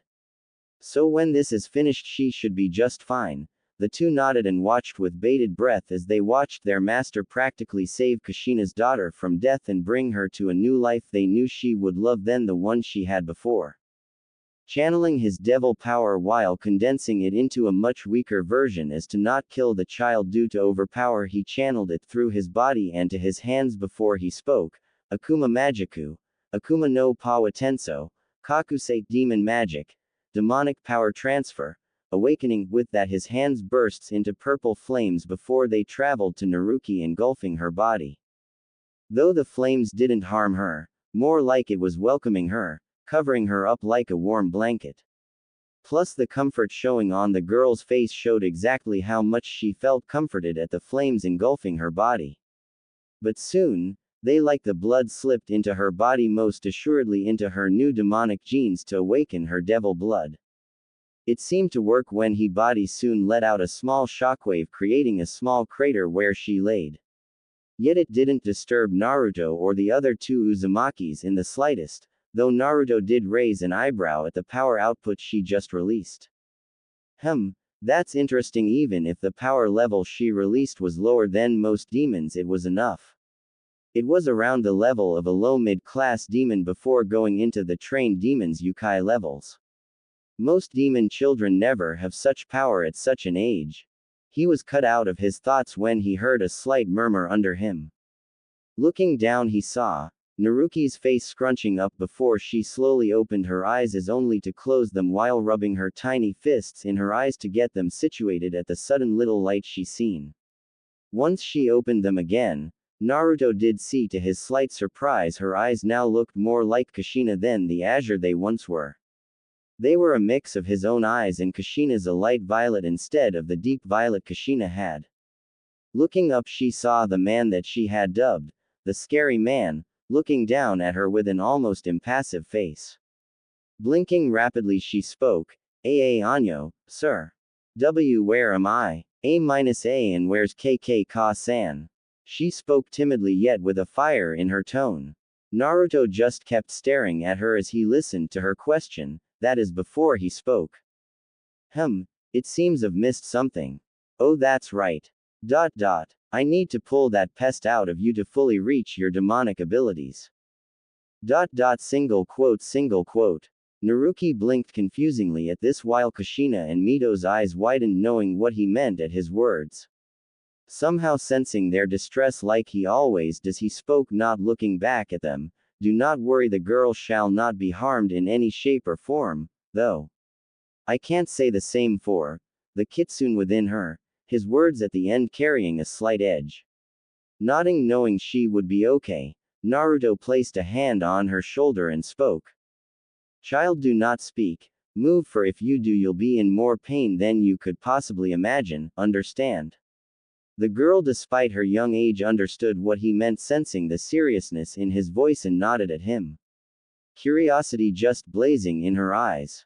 Seeing this, he nodded before placing his other hand onto her navel before his hand glowed bright purple before he spoke. Akuma no Magiku. Akuma no Chushutsu, demon magic. Demonic extraction. His hand soon blazed once again in purple flames, only now it shaped into a claw of some sort.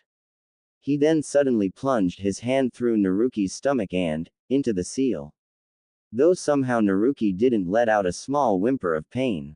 Naruto's eyes were closed in small concentration as his spiritually blazed hand searched the depth of the divine fuinjutsu of Megami before he snapped them open and spoke, "There you are," and with a small flick of his wrist he pulled out his hand and flung his arm outward, sending a red blur away from himself and Naruki. Right then, as he did so, a red-crimson flash erupted from Naruki's form, blinding Kushina and Mito, but Naruto just cast his gaze at her form. His eyebrow was raised ever so slightly at the development happening before his eyes. Naruki's body hadn't changed, but the new appendages did make him guess. For now a red-crimson fox tail waved past her backside as two crimson fluffy fox ears twitched above her head. Her whisker marks seemed to have deepened a bit, but not so much. Seeing she was fine, he waved his arm and the runic circle soon cracked before breaking away like glass before dissolving into the air in a black smoke. Okay, she should be fine, he said before his gaze shifted toward another occupant inside the cavern. His purple eyes crackling with anger at the sight before him. Kushina and Mito wasted no time and appeared beside the confused Naruki, and before the girl knew it she was pulled into a almost crushing hug by Kushina. She blinked rapidly as she was practically smothered by Kushina. Mito didn't help matters as she too was hugging them both in a great embrace. Seeing struggling feudal, she snuggled in her mother's arms, letting a small purr as her ears twitched, as did her new tail. The two saw this and gave Naruto a questioning gaze, to which he grunted, "I'd say it's a side affect of being the Kyuubi's container. Unlike you two, Naruki became a devil differently, and just having the Kyuubi's Yukai still in her even after the extraction, it fused with her genes, making her into a hybrid of a devil and a kitsune," he said with a nonchalant tone. Kushina accepted it without question before she nuzzled her face into her Masumi's hair.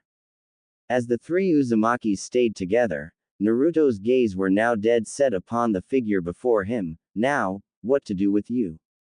Hearing his words, Kushina and Mito and the slightly awakening Naruki would turn their gazes at him, only to see what he was talking to, and to their immense shock, it was Akemi. Her form was kneeling on the ground, her long crimson blood-red hair sprayed out upon her back and ground. Her crimson-slitted eyes showed exhaustion beyond measure as her milky skin looked more pale than usual. Her kimono scuffled a bit from the sudden extraction, but when her eyes soon landed upon Naruto's own purple ones, they soon swelled up in immense fear. Naruto shifting his body to her, he walked up to her with an impassive look on his face. Sensing something wrong, Naruki struggled out of Kushina's arms and ran toward Naruto. As the devil got to Akemi, he suddenly felt a sudden pull on his leg. Slowly looking down, he saw the worried face of the newly transformed Naruki. "Wait, sir. Please don't hurt her. She's my friend. She was my only friend I had, and I don't want to lose her. Please let her stay with us." Naruto just kept his impassive stare on the girl before he cast his gaze to Kushina, giving her a pointed gaze. Seeing this, she quickly went to him and kneeled to her daughter and slowly but gently wrapped her arms around her body and pulled her from her master's leg. Even as she clinged as best she could, Kushina wouldn't have it and pulled her daughter away. "No, Ka-san. Let me go, please. She's my fiend and I don't want her hurt," Naruki shouted, thrashing and yelling in her mother's arms. Kushina quickly walked to Mito before she stopped her daughter's thrashing by falling to her knees and hugging her daughter to her, completely letting her small muffled yells be silenced by her chest. When she started to calm down, she looked down at her daughter and gave a sad, tearful smile. "Naruki-chan, can you be a big girl and listen to Ka-san for a moment?" The girl slowly looked at her mother while stopped her thrashing completely. Her eyes swelled up with inevitable tears, them being red and puffy. Giving a small kiss to her forehead, she spoke, "You see, Akemi-chan has done many bad things which have made Naruto-sama very displeased with her. Believe me, I know what you're feeling, for Akemi-chan was my friend also." Hearing this, the little hybrid snapped her gaze at her, tearing up Ka-san, her eyes widening at the realization before she blinked her eyes, trying to erase the tears. She was. Kushina just smiled before nodding. Looking in her daughter's eyes, she spoke, "Yes, she was. In fact, Akemi-chan was my friend just like she was to you. During my time growing up, she was always there for me when no one else was. Sometimes during my life, if it wasn't for her, I wouldn't be here right now. Heck, when she found out about me having you, she was completely ecstatic and was wanting to always meet you." Naruki looked at Kushina, shocked at what she said, and couldn't help for a wide smile to cross her face. That is before the situation come back down on her, but Kushina saw this and continued, "But that's a story for another time. You see, Naruki-chan, there are just some things Akemi-chan has done that must be redeemed in any way that can be done. Naruto-sama has to deal with her in his own way, and we can't do anything about this. But she's my friend."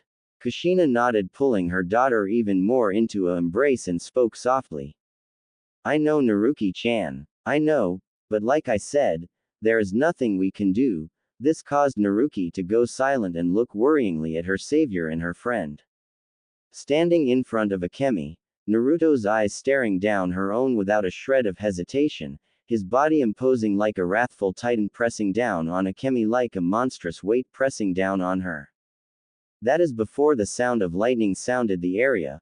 Looking fearfully, she saw Naruto's left hand crackling with pure black-purple streaked lightning. She could feel the great power condensed within the lightning that was way beyond her understanding. She honestly believed the power was strong enough to kill the Jubi itself. Depending on who was making the attack, she didn't doubt it. Naruto gave her an unforgiving look as he walked up to her and spoke with his lightning-encased hand inches away from Akemi's head. Now Biju, give me one good reason why I should not obliterate you where you stand. For the mockery you have inflicted upon our kind's name, dragging it through the damn mud and allowing yourself, you, the mightiest of the Biju, controlled by mere humans, and not only once but 3 times. His tone sinisterly demonic, which scared the already trembling Akemi even more. The Kitsune Biju couldn't tear her gaze away from the man's eyes. She couldn't help herself but be completely terrified more than she had ever been. I mean, who could blame her? Standing before her, reading to completely destroy her, was a legend, yet also a nightmare among the demon kind. The mightiest of the demon titans, a individual all demons and even titans feared. The devil of legend, said to have created and brought the apocalypse countless times upon hell with his fights against Lucifer. Someone no one wanted as an enemy, for he himself made the deities themselves shake in fury at his name. And right now, that very devil was before her, ready to completely destroy her, and her soul, and send them both to the oblivion. She bowed her head in complete submission, something she never or rarely ever does, for it was against her demonic pride. But when it comes to someone that can kill you with but a flick of his hand, she didn't give a rat's for her damn pride. Speaking in the most respectful tone she ever used, Akemi spoke. I know, and I know there's nothing that can ever change for the things I've done and let pass. I knew I should have been more careful around humans, especially when I knew they could enslave others, but I never expected to be caught like that. Her words laced with the greatest of honesty and truth. Naruto narrowed his eyes as the potency of the lightning got even stronger. A dark aura started to shroud his body. When she saw this, her eyes widened even more before she practically slammed her head to the ground, bowing before the devil that held her life in his hands, literally so. She spoke with the utmost pleading and truth that it shocked the 3 Sadandu Uzumakis. But I really want to make amends for all the mistakes I've made, even if it would take me countless years. I want nothing more than to make amends for my past failures. I swear it to you on my demon honor and every 9 of my kitsune tails. This made Naruto raise an eyebrow in slight curiosity.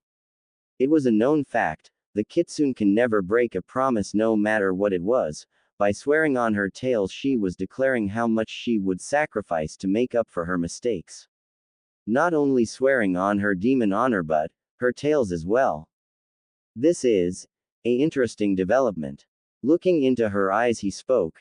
And what, pray tell, do you have that I could honestly want? And it best be good, lest your soul be obliterated right now. He kept the lightning-encased hand near her face to strengthen his words. It did its job to make the kitsune tremble even more in fright. I'm willing to become your slave for eternity, her words leaving her mouth filled with desperation and honesty. Naruto narrowed his eyes on at the words she just uttered. To speak such things, her, a weakling, become his slave. That was an insult. He'd have nothing to do with a slave that was as weak as she was. She was a mockery to the whole demonic race, since if a pathetic fleshbag of a human can control her with a weak little bloodline, then a demon could do so with but a swift of their hand. Akemi seemed to hear his thoughts and spoke, even more desperation and fear lacing her tone, with even shockingly enough tears starting to escape her eyes. I know I'm weak right now, but I want nothing more than to regain my worth, and if you would be willing to help me regain my true powers, then I would be ever so much more useful to you. Naruto raised an eyebrow. He knew what she was speaking about when she said, true powers. She was saying she would become the Jubi. She was speaking about devouring her siblings, the other 8 Biju, and becoming the new Jubi. Then again, the first Jubi was just a power-hungry fool that couldn't control his own power and became a slave to that pathetic sage. He thought before he looked down at the trembling form of Akemi before he spoke. That would be interesting. If you were to devour your siblings and become the new Jubi, you would most certainly become much stronger than you are now. Akemi gained a small flicker of hope that started to build in her stomach only for it be squashed down when he spoke again. But you should know, the previous Jubi couldn't hold a candle to Lucifer. His elites are generals but, also Yami's guardians. And now they're 10 times stronger than back then. At best all you can really do if you were to become to Jubi, and that's if you can control that power, you'd only be able to at best defeat some of Lucifer's rebel field commanders since the quality is quite low these days, he said while awaiting her response, and if he didn't like it then there would be one less Biju alive. Akemi nervously swallowed the lump in her throat as she bit her lip, frantically thinking of what she could do before an idea popped into her mind: what if I ate their hearts? Her answer all but a shaky one that would seem so unseemly to be said from her, the Kyuubi no Kitsune. Now this got his attention. Looking down at her, the potency of the lightning seemed to lessen, as did his dark aura, making her able to breathe a bit easier. Whose heart do you speak of? Interest and curiously in his tone. Akemi looked a bit hopeful now, hoping she was getting a second chance. The generals, the elites of Lucifer and Yami's guardians and chosen ones. Her answer made him quirk an eyebrow at her words. Before he stared deep into her eyes, into breaking contact for a good few minutes. Unlike him, Akemi was having a very hard time keeping contact with his eyes, for the overwhelming power he excluded made her so very weak in the knees, and her demonic instincts just screaming at her that this was the ultimate alpha. He stared at her before he spoke: as you are now. Their Yukai would rip you to shreds in just a few seconds. Now if you were to become the Jubi, and stronger than the previous. Many times stronger, since we both know the first Jubi was weak and couldn't control his power due to his immense bloodlust, which soon swallowed him whole and became nothing more than a mindless beast before he somehow gained entrance to Ningenkai, and, you know the rest, how he became a slave to that sage and split its power. Now tell me, can you, unlike the first, handle the power if the Jubi and getting stronger along the way, or will you become a mindless beast the same as the first Jubi? His words cutting deep into Akemi's soul. The Kitsune lowered her head as she thought for a moment, which didn't take very long when she snapped her face up to him. Her crimson-slitted eyes that were once filled with fear and nervousness were now just flowing with determination.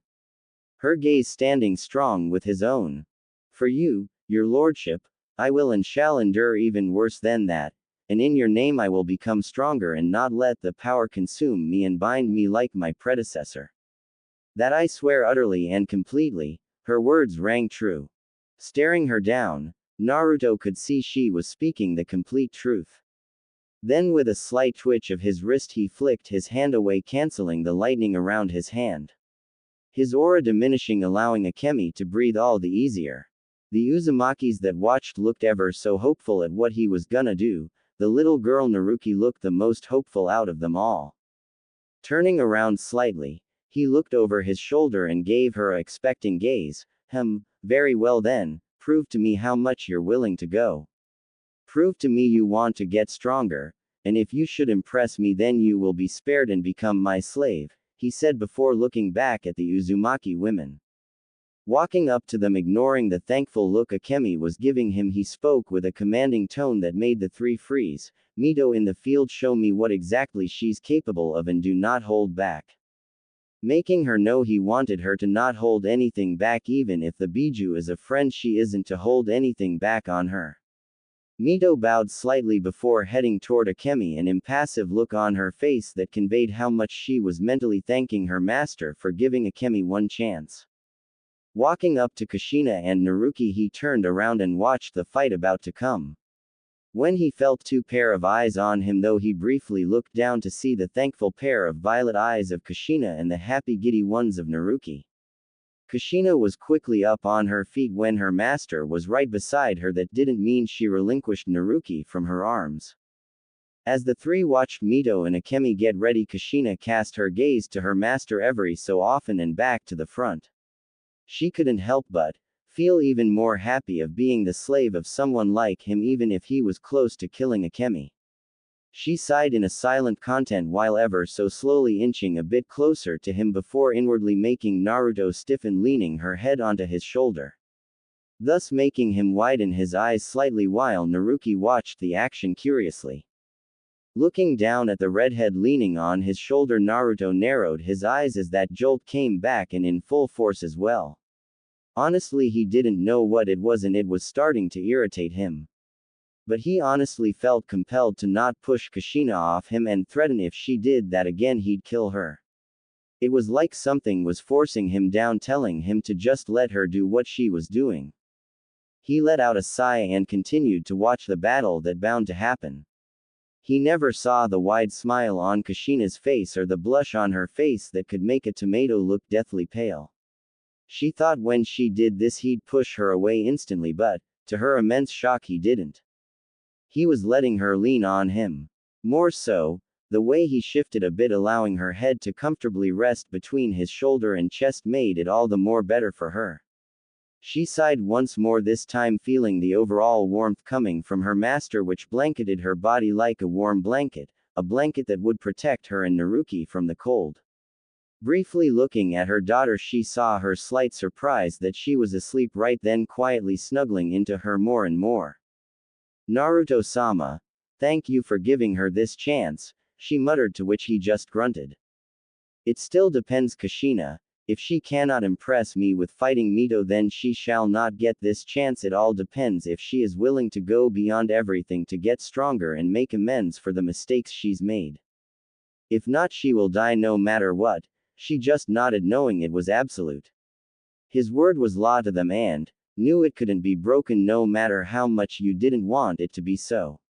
So Kushina just closed her eyes for a moment, enjoying herself from feeling herself leaning against her master.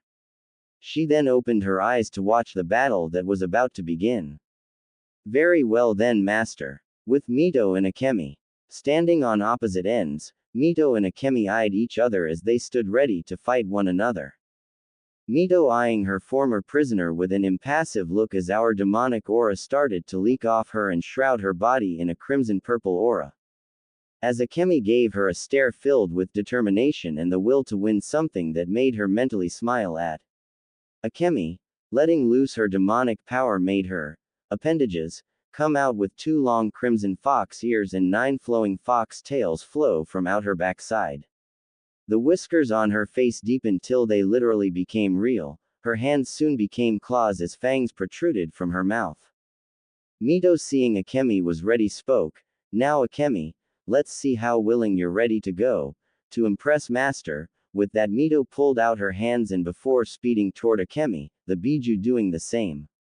Her purple eyes glowing as Akemi's own crimson doing the same. Once they appeared inches from each other, it signaled the fight had begun. Boom! A explosion of smoke and dust erupted as Mito and Akemi struggled with a headlock grasp, their hands grasping the others in a ever-tightening grip. They stood firm on the cracking ground as each held their ground. Mito looking impassive as ever as Akemi struggled to keep her stance, since Mito's overwhelming strength was pushing hers down quickly. Reacting quickly, she had one of her tails coming from her left, coming from behind Mito's guard and swatting her away and into the cavern walls. Not letting up, she charged right at the silent as ever Mito, only to stop when she felt a sudden impact hit her stomach. Looking down, she saw Mito's foot slammed into her stomach. Not able to let out a sound, she was sent flying into the opposite wall, thus cracking it as rubble started to fall around her. She was still trying to wave off the hit she felt that knocked the air right out of her, only to see a pair of glowing purple eyes converge right on her. "Don't let up or you will lose, Akemi," was Mito's only warning before her hand grasped Akemi's face before she swung right past her master and Kushina, making the wind blow past them, making their hair blow back as she sped past them after her target. Naruki was still amazingly asleep throughout it all. Kushina blinked slowly while Naruto just turned around and walked toward where the battle would be taking place. Kushina beside him, instantly holding her child in her arms. Looking at her master, she spoke. "Seems this is gonna get a bit rowdy, don't you think so, Naruto-sama?" she said while inwardly pouting at not able to lean on him again. She was enjoying that, damn it. Looking to Kushina, he sighed. It is of no trouble, no demon would dare come to this volcano, and besides, the level of Yukai that is gonna be used here will vaporize many lower level demons, he said, to which she nodded in understanding. Before they walked out of the entrance to the cavern before looking down to continue watching the fight. Knowing it was gonna be quite the hectic fight.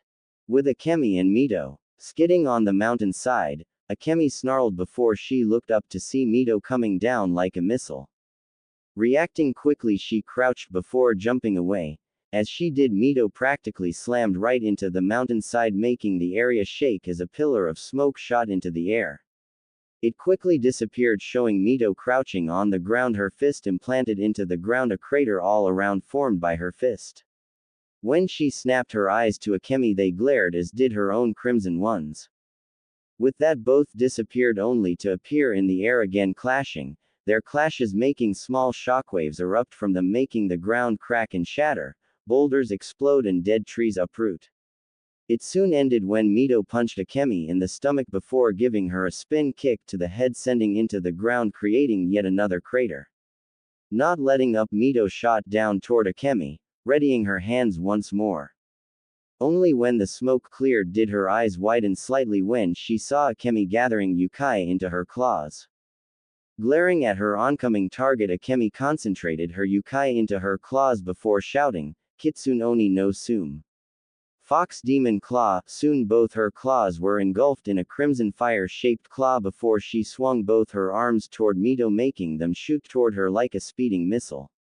Seeing them come, Mito silently cursed before quickly moved in the sky, avoiding the flaming claws. Getting irritated with her maneuvering, Akemi moved them once more onto Mito, which she dodged once more, only to the Uzumaki's surprise another pair of flaming claws shoot out of the first pair, which soon grasped her body in a dual grip. And with a grin, swung her arms down, which the flaming claws soon followed. "Take this, Mito," she screamed before slamming the Devil Empress into the ground, splitting it like a small earthquake as a medium-sized ravine appeared. Yet again another crater formed. Only this time, as Akemi glared into the smoke, she suddenly felt her fire claws start to turn gray. Seeing this happen, her eyes widened before canceling the technique. Good thing she did, because once she did, the fire-engulfed claws soon became nothing but stone, which soon cracked and shattered, turning to dust that flowed in the wind. "That was good, now keep going," was the words that whispered into her ear. Spinning around, she was quick enough to dodge or guard against the incoming punch was planted into her face, making it cave in itself. Not stopping, Mito slammed her other hand into Akemi's stomach, making the Biju gasp before coughing up blood. Mito didn't let up before grabbed Kyubi by one of her tails and swung her around before letting her missile through and ram into a couple of dead trees, which she soon followed in, since now Akemi was inside the forest of dead trees. Through it all, Naruto's scanning, calculating eyes moved from one end to another, watching the fight with a calculative eye. In the forest, Akemi panted, her hair cascading over her eyes. She had a hand on a tree as she regained some air. As she did so, her mind thought a mile a second as to how to fight Mito, who she knew was much stronger than her. "But I won't give up. His lordship is giving me a second chance. I promised I'll do anything, and I damn well meant it." With a renewed vigor, Akemi narrowed her eyes before twisting around, blocking a kick from Mito. She stood her ground, but the ground behind her didn't, for it uprooted behind her, shattering and cracking. Her long blood-red hair billowed in the wind before she grasped Mito's foot before swing her up before slamming her into the ground. She didn't stop there. After letting go of her legs, she grasped her head and started to repeatedly slam her face into the ground. With each hit made the ground gain a bigger crater with each one. A multiple sound of banging could be heard from within the forest. When she was done, Akemi grasped Mito by her neck, only to be swatted away when a clearly unscathed Mito grasped her arm and pulled her to her before kneeing her in the chest before ramming her fist into her face once more, rocketing her through several more trees. As she did so, Mito brought up both her hands and spoke. "Take this. Harafaya. Fayasutomu, Hellfire. firestorm, and then suddenly she raised her arms into the air as her hands suddenly shot out multiple orbs of hellfire into the air surrounding the minuscule area where Akemi was. As she did so, her eyes glared at the struggling Akemi. "If you don't wanna die, then I suggest you get up," was her words before she dropped her arms downward, which the orbs somehow followed her movement. They suddenly shot down toward Akemi. Seeing this and seeing no other way out, Akemi grit her teeth before expelling her yukai outwards, surrounding her body in a sphere of blood-red yukai. She hoped it would withstand. Boom! A sphere of hellfire erupted from the forest, destroying all in its path. The ground shook and cracked as the chaotic winds and shockwaves formed. The attack blew past Naruto and Kushina, which didn't do much but ruffle their hair. Their eyes were on the fight completely, while Kushina led a small thank you that Naruki wasn't awake right now. That was smart of her, condensing her yukai around herself like a protective barrier. It was a good plan, Kushina said, to which Naruto just grunted. It wasn't enough, his words flowing in the chaotic winds of the aftermath shockwave. But his eyes were now showing a flicker of interest. Forest crater. Within the giant crater that still had smoke rising from within was Mito, standing there impassive as ever, her kimono billowing slightly in the wind. Her hair covering part of her eyes, which didn't stop them from glaring down below her at the smoking form at her feet. On the ground was Akemi, not dead but not fine either. Her body had slight burns and her kimono was burned greatly, showing much of her body. Parts of her silk black bra and panties, but none to showing. Her face though showed frustration above all. "Damn it. I won't lose here. No, I won't," she said, not wanting to lose this last chance at life. A life she so desperately wanted more than anything. Mito, looking down at Akemi, just sighed. "Akemi, you need to do a lot better than that to impress Master, if not you will die here," she said. Akemi seemed to stop struggling as she thought of what Mito said. She's right. I've been doing nothing to her, she doesn't have a scratch on her. I've been doing this all logically. I don't want to lose here. I want to make amends. I want to win this. I want to gain his lordship's interest. Akemi's eyes soon snapped open as her crimson eyes soon glowed pure blood red. An animalistic growl escaped her throat. Her eyes were glaring into Mito's own purple ones before she clawed at the ground. Then with a quick snap, Akemi abruptly stood up, her features getting more animalistic, her tails now waving around her in a slow motion. Crouching low on all fours, Mito let out a small smile. "Good, you're getting serious, then show us what you have." Kyuubi no Kitsune. With Akemi rocketed toward Mito in a much faster speed, making Mito's eyes widen slightly. She didn't have time to put up a guard as a clawed hand rammed onto the side of her head. Her eyes widened a bit before her face met the ground once more, only this time the ground exploded upon impact. She briefly looked up to see Akemi's face, her crimson slitted eyes flashing, her growling like that of the true demonic fox she was. She smiled before it vanished. She soon kicked Akemi off her, sending the Biju into the air, which she soon flipped in the air. Standing up, Mito cracked her fingers before speaking. "Good. Come at me, Akemi. Show Master your resolve. Show him your will to get stronger and make up for your mistakes," her demonic voice carrying a softer tone. With that, two shot toward each other. They both spoke in their own demonic tones as their demonic aura flared from them, destroying the ground around them or distorting the air in Akemi's case. "Haru. Barajingu Ken, Hellfire. Blazing Fist," she said as her whole right was engulfed in hellfire, not burning her a bit as an sphere of hellfire shrouded her fist, making her whole arm blaze with hellfire, and a condensed sphere of highly concentrated hellfire surround her fist. Akemi didn't let up either, for she channeled most of her yukai in her left claw, making it explode with her yukai, making it glow with her crimson flame-colored yukai. She let out a small growl before she spoke of her technique. It soon formed into a snarling crimson-eyed yukai kitsune, its maw wide open, showing a pure black orb within its maw getting bigger each second. Oju Ado. Kitsune Sutairu. Kyubai Furu Kudo Amari Dama. Biju Art. Kitsune Style. nine-tailed full-powered Amari sphere. Hearing her words made Mito's eyes snap wide open. As did Kushina's. Naruto's own eyes though lit up with full interest as a small smirk crossed his features. Hey, crazy little vixen, he thought, giving a slight chuckle as his hair shadowed his eyes from the swaying winds of both techniques giving off. Kushina eyed the technique until she hugged her daughter, a bit more worried the aftermath might hurt Naruki. Naruto, seeing her distress, spoke, "Don't worry, this aftershock won't hurt the child." She immediately calmed down. Just hearing her master's calming words made her feel at peace. "Why, yes, Naruto-sama," she uttered. Seeing she was calm, Naruto turned his gaze back at the two fighters and eyed Akemi with a approved eye even if she didn't see it. The fact the approval was there showed how much she had already impressed him. Mito, seeing the attack coming at her, pushing her fist toward the attack, knowing the surrounding area was gonna be in great destruction afterwards. How right she was. H-A-A-A-A-A. Akemi shouted, plunging her full-powered attack towards Mito's own. The Devil Empress, impassive as ever, slammed her own attack with the opposing one. Hoping her master was watching, for she could see how determined Akemi was. If she was using something like this. Boom. A earth-trembling explosion appeared, destroying all that it touched. A sphere of mixing yokai erupted from the forest, incinerating all in its path. It was the color of hellfire mixed in with crimson yokai, making it look like a true sphere of fire.